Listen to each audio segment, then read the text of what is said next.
Jigtech makes handles quick and easy to install. It increases the precision of the installation and lets you fit 5 door handles and latches in the time it normally takes to do just one. With our range of standard and fire-rated handles, it's the perfect solution for any internal door. Here's what you'll need to get the job done. Okay, now you've got everything, let's get started. Start off by wedging the door in place.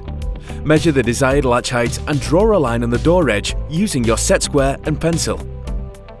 Now line the jig up and fasten it onto the door using the thumb turn and make sure the jig is touch tight. Using the 44mm arbor and hole saw, drill through the face of the door until the bit exits the timber, then switch sides and use the exit point as the guide.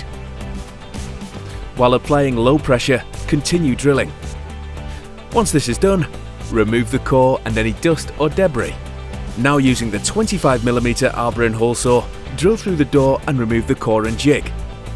Place the keep locator inside the hole with the stainless steel tip facing the frame.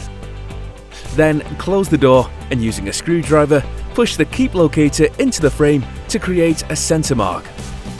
Position the 32mm spade bit using the center mark you just created and drill a 17mm deep hole.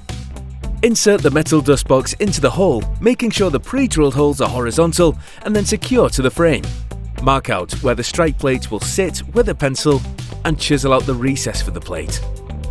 Fit the strike plate using the screws provided. Insert the red Jigtech spacer into the 44mm hole with the Jigtech logo at the top.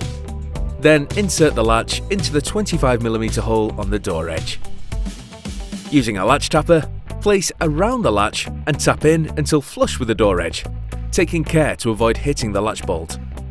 Insert the handle with the sleeves and spindle into the latch follower until the lever is flush with the door face.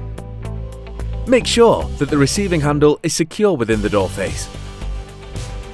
Using the screws provided, fix the handles into place using the top and bottom holes. Place the rose on the handle, ensuring the grub screw is at the bottom. Use the Allen key provided to tighten the grub screw and secure the rose. And we're done. For more information and support, head over to the Union website.